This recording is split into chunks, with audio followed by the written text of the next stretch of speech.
Здравствуйте, уважаемые подписчики нашего канала. С вами школа ремонта автосервис Автодоктор. Сегодняшний рассказ про Kia Sorento. Как говорится, немало песен сложено. Мы расскажем еще одну.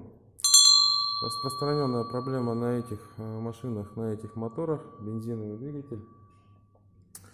Приехал автомобиль с стуком в двигателе постороннем. При запуске на холодную мы явного стука не услышали.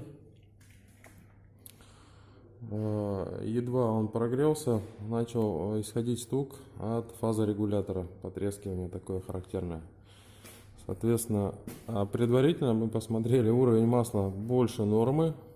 То есть, скорее всего, человек подозревал проблемы с давлением масла, решил его долить, перелил. Но эта проблему не решила. Мы сделали замер давления масла на холодную, на холостых. Он вообще не поднимался, стрелка не реагировала. При увеличении оборотов двигателя она едва поднималась до 2 очков. 2 килограмма на сантиметр кубический, если быть точным, наверное, так. Ну, что сделали? Понятно, что давления масла нет. Мы сняли поддон, чтобы убедиться в первую очередь, что у нас не забит маслозаборник.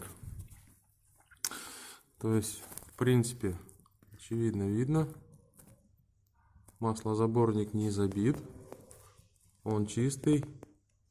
Если повнимательнее посмотреть, не знаю, видно нет на камеру, там уже присутствуют небольшие вкрапления металлической стружки. Давайте заглянем в поддон этого двигателя. Тут уже металлической стружки значительно больше. Она уже крупной фракцией. Соответственно, явная проблема с выносом каких-то деталей в двигателе. Возможно, проблемы с масляным насосом. А это уже как последствие. Но, в принципе, эти моторы известны тем, что, к сожалению, на 100 тысячах пробега, 150, здесь слабое место вкладышей коленвала, их начинают выедать. Уж не знаю, по какой причине, технический, скажем так, инженерный просчет этого мотора. То есть люди не доезживают до стуков, обычно заезжают и разбирают капиталят мотор, ну, хотя бы на 150. И уже в этом случае явно вынос вкладышей наблюдается. Проблема вот с масляным насосом, который идет с блоком балансирных валов. Кто-то переделывает на простой насос без балансиров. Ну, тут уже каждый решает сам. Но этот мотор, к сожалению, малой крови уже не обойдется. Его надо снимать, полностью разбирать, дефектовать, капиталить. Только так. Других вариантов, к сожалению, нет.